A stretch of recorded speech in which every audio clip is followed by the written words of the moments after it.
Hey, what is up guys, Massive here, back to do another video, and we are back with another epic game on Tournament Odyssey. If you ask me, this is the best map ever made. I know it gets repetitive, I know it might get boring for you guys to watch, but this does produce some really amazing games sometimes. And I think that this game here could be a candidate for one of them. So I'm going to be playing this game as the GDI Vanilla. My opponent in this one will be playing as Blackhand, so it's a classic matchup as well. GDI versus Blackhand, can't get any more classic as this one. Really enjoy playing either faction in this matchup. It's balanced, I'd say. And we're going to start things off in this game with a bang. I'm not going to go for an eco build in this game. I didn't know he was Blackhand, that's why my scouting pattern isn't ideal for being against Blackhand. I kind of just sent scouts everywhere to see what he would be. In this case, we know he's Blackhand now, so it's too late for me to change my mind. I'm going for this command post to build an airfield. I'm going to queue 3 orcas from the airfield. I'm not going to summon in bloodhounds. I think a couple of videos ago I went for bloodhounds with this build order. But this time I'm going to go for just 3 orcas instead. 3 orcas can kill 2 harvesters. He's Blackhand, which will help me a lot in this game. His harvesters won't be stealthed. And if he is flame rushing me, well, I've already got the counter. That'd be quite nice if he is going for a Reckon or a flame tank. Be sort of like a hard counter. But it doesn't matter if not, since I'll be able to kill his harvesters. Bikes also get one-shotted. There's the Raider Buggy Scout. He doesn't trust what I'm doing. You really don't have the time to get the 4th orca out before the enemy sends in a Raider Buggy. That's why you're best to just go for 3, as I'm doing here. I've also not invested into engineers. A couple of videos ago I went for engineers and put them in V35 transports. This time I did not. It's going to speed up my recovery. I'm going to be able to get harvesters out a little bit faster.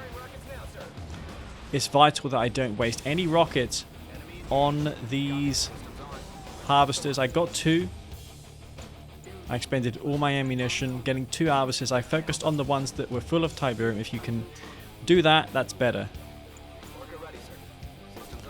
That will put us both on even footing, even though he's on 3 harvesters. I've got the 2 orcas out, which will probably be hunted and sniped down.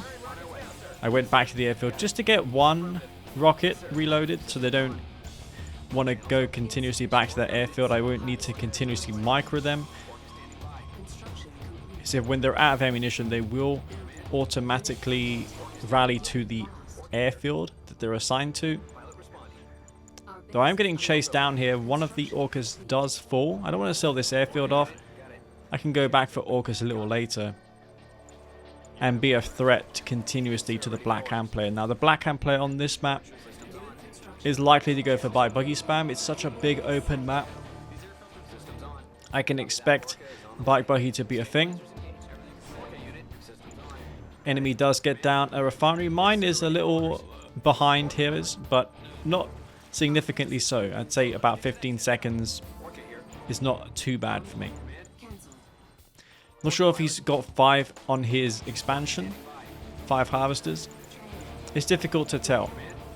The battle scribe interface obviously doesn't work in real time, and I'm not casting this live. This is me commentating over the footage that I have. That's why I have no control over how fast I scroll. I get sometimes people commenting on it being unwatchable if you're scrolling the map too fast. Well, I can't really help that. I'm trying to look at multiple things at once. I can certainly monitor what's going on here. Yes, it is a bit fast sometimes. Is a bit frantic, but I think it's more exciting watching the first-person perspective. Plus, I can recall my footsteps a little bit better when I'm watching this point of view. If I'm watching it from a replay point of view, I don't remember everything. You miss a lot of the things that go on in the game. So I've rebuilt my orcas as I said I would. I kept that airfield down. Operation Center does get dropped for my opponent, so he's going to be able to place down those SAM turrets, which are really good for Blackhand. As you're probably noticing here, I've got a V35 Ox flying into his base. This has tremendous vision radius, so you're going to be able to detect a lot of the enemy's base with those V-35s. In this case, I used them to just scout in the head, just so I can see what I'm flying into. I don't want to send orcas into an enemy base blind. You want to know what's there, otherwise you're going to lose all of them. There's the risk of you losing every orca if you don't have some prior intel on what your opponent is packing over there. That's really the key of getting the most out of orcas. You want to have them be a threat continuously, because it will make your opponent not want to leave their base. He's got a bike buggy, but he's not really committed to leaving his base just yet. And I found an opening here. Just as I mentioned, I need to get advanced vision warning of what is really going on in his base. That's why I used the radar scan. Another 2 harvesters full.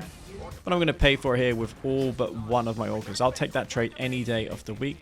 Raider buggies over on the left-hand side. And I'm going for 2 war factories, predator tanks, and APCs, because I saw infantry is on the way. APC spam isn't going to cut it against the man spam of the Black Hat. So that's why I'm going to mix in shadow tanks. Which, funnily enough, I saw on Cybert's last video a comment mentioning that our shadowers banned because we never see them. It's not that they're banned. You can build anything, do anything you want in this game, as long as it's not like cheating. There's no restrictions on any type of unit. It's just shadow tanks don't get built because they're a niche unit. In this matchup here, they're great. They're great when you mix them in, as I'm doing here with APCs. If you got a bunch of APCs and you mix in shadow tanks, it's just insane. The APCs have the DPS to finish off the heavily damaged units, the Shadowers damage, and the range of the shadow tanks is crazy as well. You don't need to engage in your opponent's range. This is especially the case if you learn to force fire with a shadow. You can get extra range from them. I'm targeting the AA turrets just so these orcas can escape alive.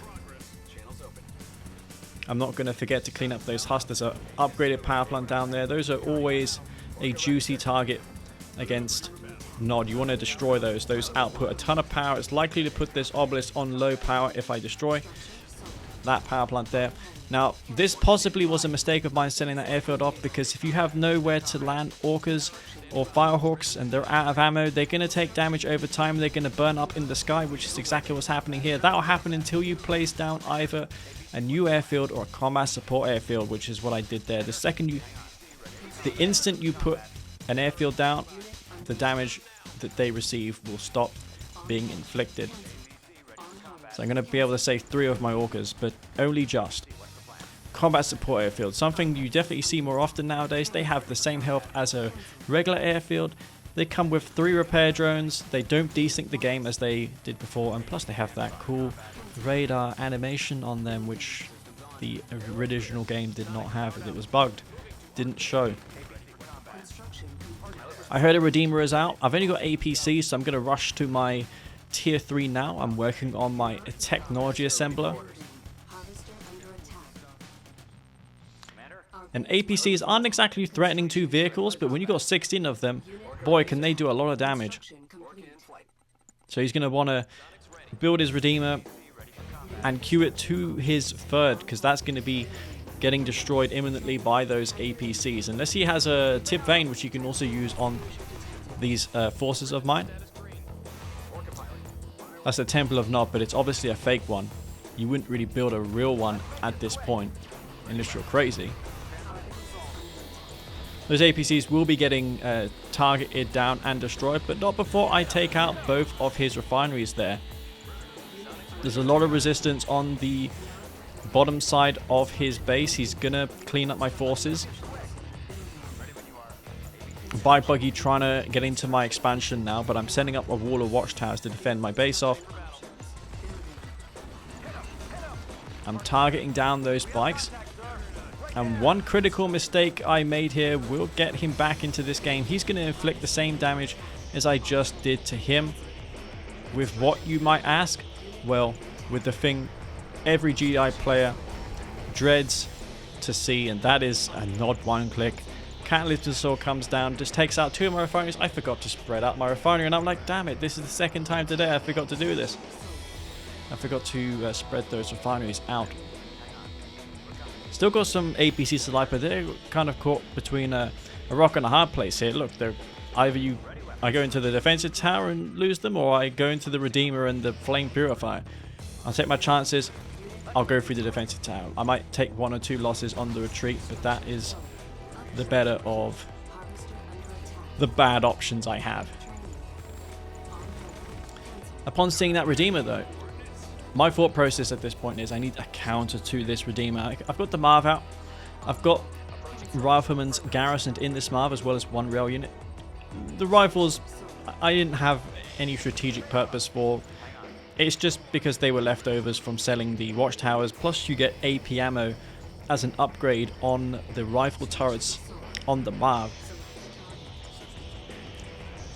It says decent increase to their DPS. The Achilles heel of the Marv with rifle turrets inside of it is that the rifle turrets just don't have much range. The infantry will be able to outrange them. Retreating from infantry with rifles inside of the Marv is a bad idea. But those sniper teams, which I needed to clean up this infantry, did get destroyed there by the TIV Vapor Bomb. That was an insanely good TIV Vapor Bomb. The Rage Generator, for a brief moment, prevented me from microing back my APCs. I've lost almost all of my army. He took nearly no damage. He's got basically everything still alive. There's a Juggernaut husk there, which I can never hope to reclaim unless he forgets about it, and I'm able to drop it. Drop a barracks and capture that. I attempt to do so. I was like, yeah, I'm going to take my chances here.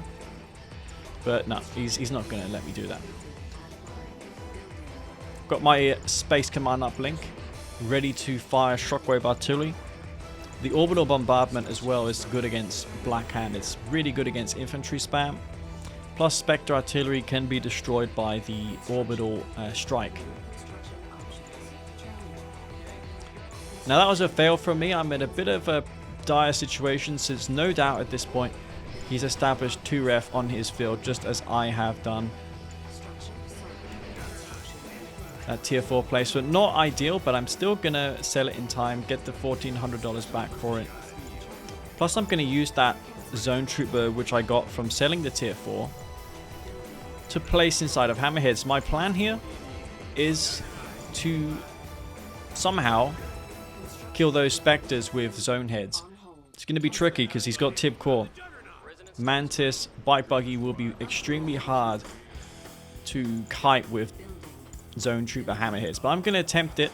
I've got 3 Hammerheads. This is also great if a flame tank gets into my base. I've got a fast response in the form of those Hammerheads there. I'm going to start establishing a wall of watchtowers to take out this infantry. He's moving forward. My Marv is out of position. The Juggernauts are moving into position. I'm going to use those to shell the Redeemer from afar. If I can take out these Raider Buggies, it'll just mean he'll have less to EMP my Marv. Marv getting no repairs. I don't think I have an engineer inside of it. Yeah, no engineer in that Marv, so it's not going to be receiving repairs over time. So every damage it takes will be unrepairable unless I go to a war factory. But I don't think it will live through this engagement. I'm going to use the orbital, the Shockwave Artillery. I get the Redeemer. The Redeemer was luckily caught by that. It will allow my Juggernauts now to get some damage dealt on it. Rear damage being taken on that Redeemer, but it does have double repair pad inside of it, so it's going to be able to retreat. There's a couple of Spectre Artilleries back there. Mantis, I need to be extremely cautious of. He's microing those Mantis to take out my Hammerheads. One of the Spectre Artilleries falls to the Zone Heads. I purchased Scanner Pack upgrade not long ago from the tier 2. That's essential if you're opting to go for this strategy, because it gives the Zone Troopers additional range when inside of garrisons. And this MCV is imminently going to fall. There's just nothing I can really do to stop this from dying. He can move in his Redeemer again if he wants. The repairs are insane when you've got double engineer in there. The watchtowers aren't quite cutting it, so this time I'm going to summon in the sniper teams The sniper teams probably won't work either because the Spectres are just going to shell the sniper teams, which will be landing on top of the Juggernauts.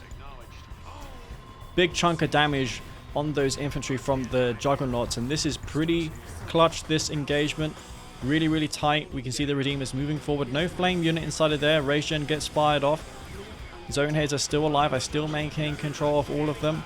And the Mantis are going to be great in this situation. Not only do they kill my zone heads, but they're crushing my sniper teams. All of the snipers fall. My war factory is going to be going down. Redeemer, however, though, is taking a lot of damage.